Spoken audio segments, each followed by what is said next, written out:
Hey, it's Aitor Echeveste. Today I'm bringing you some new free assets to help level up your comp skills. This time I'm sharing all the materials for this shot, one of your favorites on my YouTube channel. Right now I don't have all the original scripts anymore, since I use a mix of material from previous work, but I will give you a clean version and a skeleton that will help you to follow the workflow. Let's start with what I can share. First, the base plate I use for this sequence. As you can see, they are quite small with blown out highlights and a lot of clipping values. So the first thing I did was to rebuild them in Photoshop. I add more overscan and repaint the damaged areas. I also tweak the look a bit to make the projection process easier, especially where it gets tricky. To create the camera move, I only use two still images. This one and this other one. I changed quite a few things, but it is work well enough for standard projections. If you want to recreate it from scratch, start with the photograph and extend the image in Photoshop, fill in the gaps manually. But if you prefer, you can just use the clean version I provide. They are large and work perfectly for this projection. Now you got two options for the projection. I'm sharing all the 3D elements, including the layout I use for the projection everything. There's also a simpler layout version, which might be easier if you just want to project only few bits onto the geometry. Try projecting the image and see how it behaves in your comp. In my final version, I rendered the projection in Maya, because I wanted to replace the ground entirely. That's usually where projection-based setups break, especially with extreme stretching in areas like this. This was probably a problem when I first did the shot, so I prefer to replace the image by a 3D shader for all the ground. That also gave me the flexibility to add things like neon lights and higher surface detail.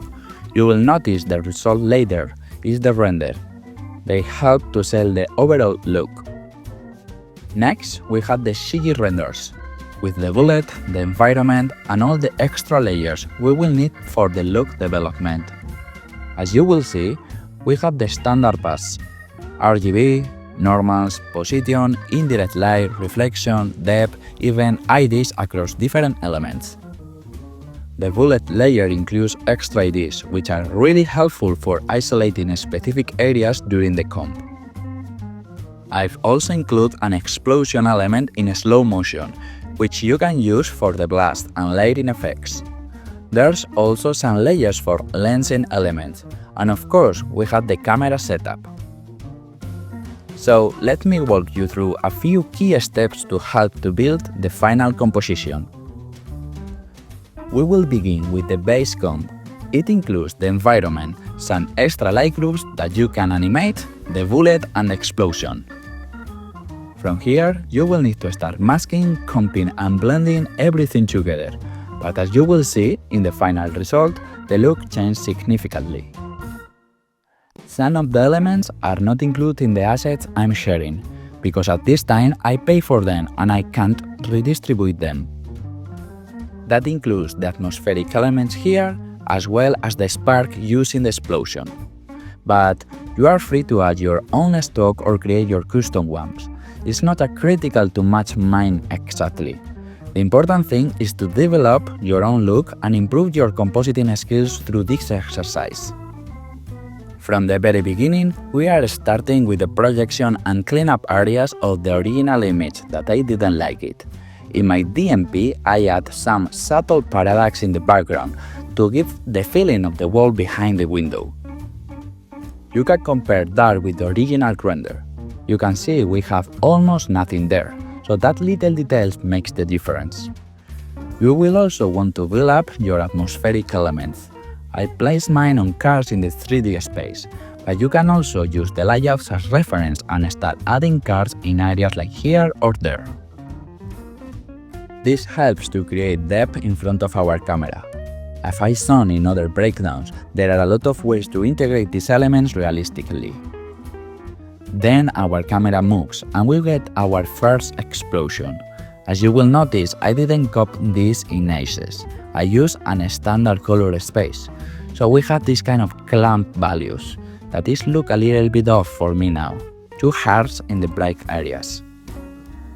I definitely recommend working in aces to avoid this, but it's up to you. You could even recomp from the scratch if you prefer. Now let's look at the bullet effect. It's one of the more interesting parts of the shot. I started by using the render passes to build up some super hot incandescent areas. To do that, you can isolate with the IDs I provide, or you can use the pre-rec pass or position mate. You also have the bullet in 3D if you want to project onto it or experimenting with different texture. At this point, it's just a matter of fine-tuning the lighting. Compare this version with the original render. You can see we add a very intense highlight here, but you can decide which lights to adjust and balance as you prefer. Finally, don't forget to add those lensing effects. You can see here the extra bloom and more stylized look. Look out for these anamorphic shapes, especially in the lens breathing across the image. You will notice here. This is really easy to do just with a transform node, but I will lead you to figure out that's the best way to learn. Try combining multiple layers to build up this lensing effect. And that's it. I hope you find this helpful and it gives you some more ideas to improve your comp skills. And of course, if you have any question about how to create any specific effects using these assets, just let me know. Good luck!